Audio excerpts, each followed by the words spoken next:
Welcome to American Mogul. Here we attempt to answer universal questions with intuitive knowledge, based in sound logic, empirical and scientific data filtered through the lens of theoretical and practical methodology. To answer the why and attempt to properly illuminate the why so you may have a better understanding of the universe around you. Recap: what are common human coronaviruses?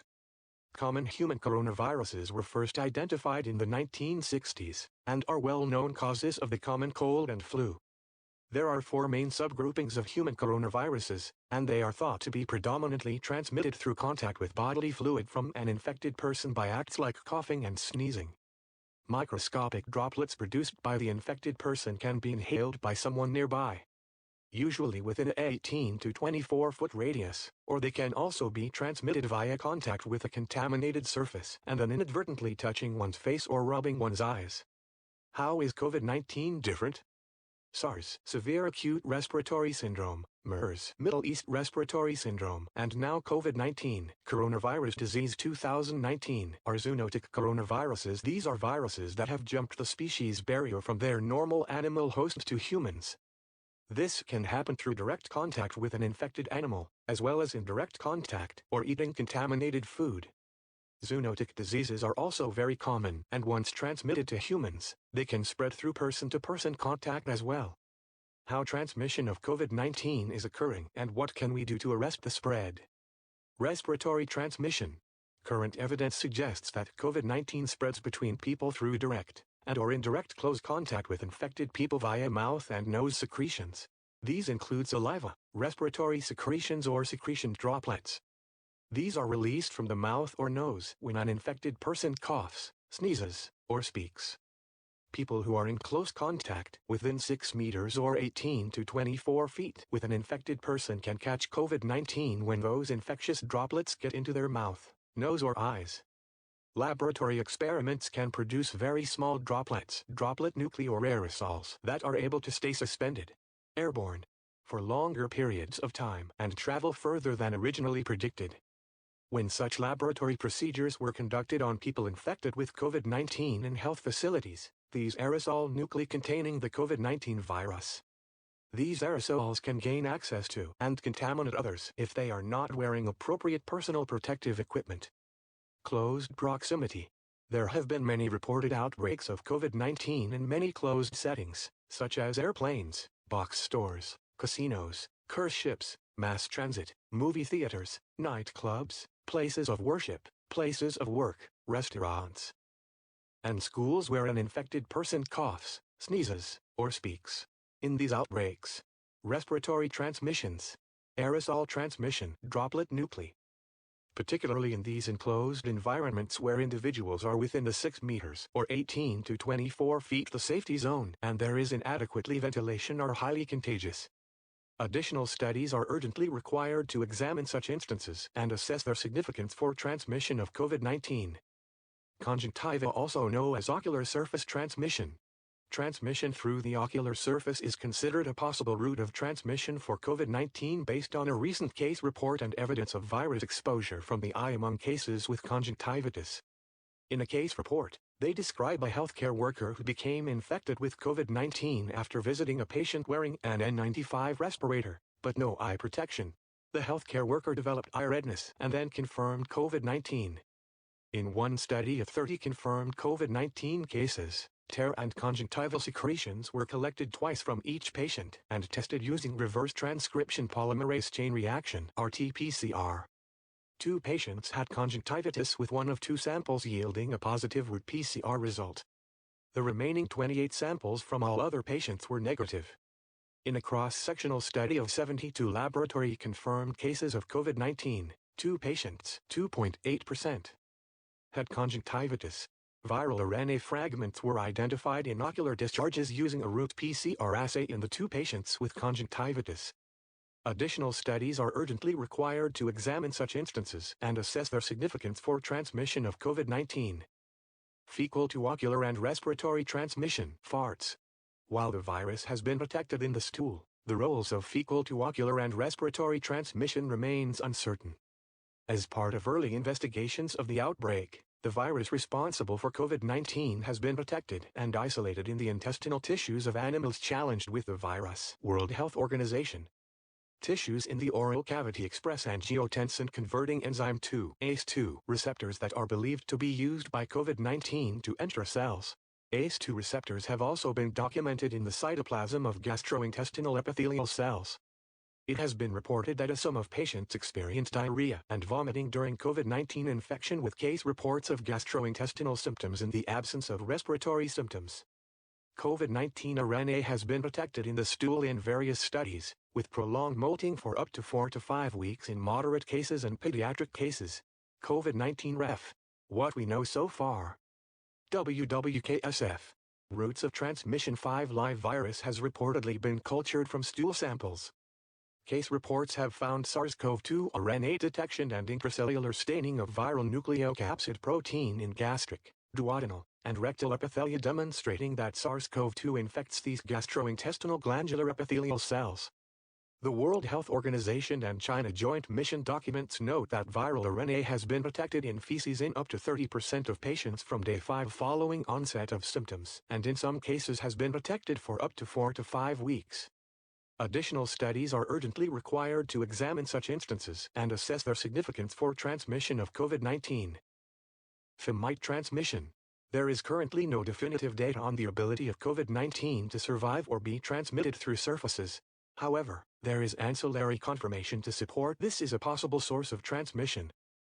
Studies have documented the presence of virus on surfaces in the environment of patients who have tested positive for COVID-19. Other coronaviruses have been observed to remain viable for days to weeks on environmental surfaces. Survival of COVID-19 is enhanced at lower temperatures, that is, 4 degrees C to 18 degrees C. 2 field studies have evaluated SARS-CoV surface contamination. In a study involving hospitals in Bangkok, Thailand, Taipei, and Taiwan, 24 of 63, 38% of surfaces, patient rooms, nursing stations, emergency department, and public spaces had viral RNA detected by PCR. Additional studies are urgently required to examine such instances and assess their significance for transmission of COVID-19. Vector pests transmission. Vector pests can transmit infectious pathogens between humans, or from animals to humans. Many of these vector pests are biting, blood-sucking insects which ingest disease-generating microorganisms during a blood meal from an infected host, human or animal, and later transmitted into a new host after the pathogen has replicated. Once a vector pest becomes infectious, they are capable of transmitting the pathogen for the rest of their natural life during each subsequent bite or blood meal. With warm weather approaching, there may be concerns about disease transmission from biting insects. Vector pests such as fleas, ticks, and mosquitoes are known to play significant roles in the transmission of many life-threatening diseases. Every year there are more than 700,000 deaths from diseases such as malaria, dengue, schistosomiasis, human African trypanosomiasis, leishmaniasis, Chagas disease, yellow fever, Japanese encephalitis, and onchocerciasis. Worldwide, mosquitoes are the leading vector pests responsible for the transmission of infections to humans, and are responsible for spreading chikungunya, Eastern equine encephalitis, malaria, West Nile virus, yellow fever, Zika virus, and many more. Ticks are responsible for the transmission of the most common vector-borne infection in the world and are responsible for spreading anaplasmosis, babesiosis, ehrlichiosis, Lyme disease, Rocky Mountain spotted fever, and many more. Fleas the plague, full stop. Say no more. Additional studies are urgently required to examine such instances and assess their significance for transmission of COVID-19. Cross-species, human to animal transmission. Pets and COVID-19. There have been numerous reports of infected humans spreading the virus to their pets. It appears that some animals contract the virus.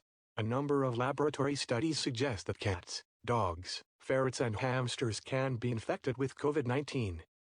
Pets are not the source of the virus, but are getting the virus from people. Human to animal transmission. Pet owners should abide by the following recommendations if they are self-isolating due to contact with a COVID-19. In these circumstances, avoid close contact with animals.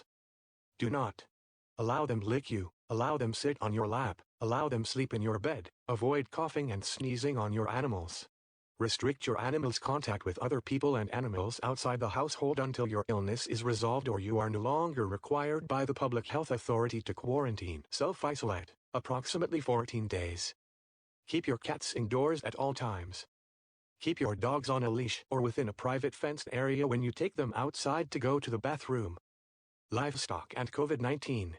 To date, the susceptibility of livestock is currently unknown. Livestock producers should follow normal biosecurity measures as always recommended as a precaution, basic practices to prevent transmission of diseases between humans and animals.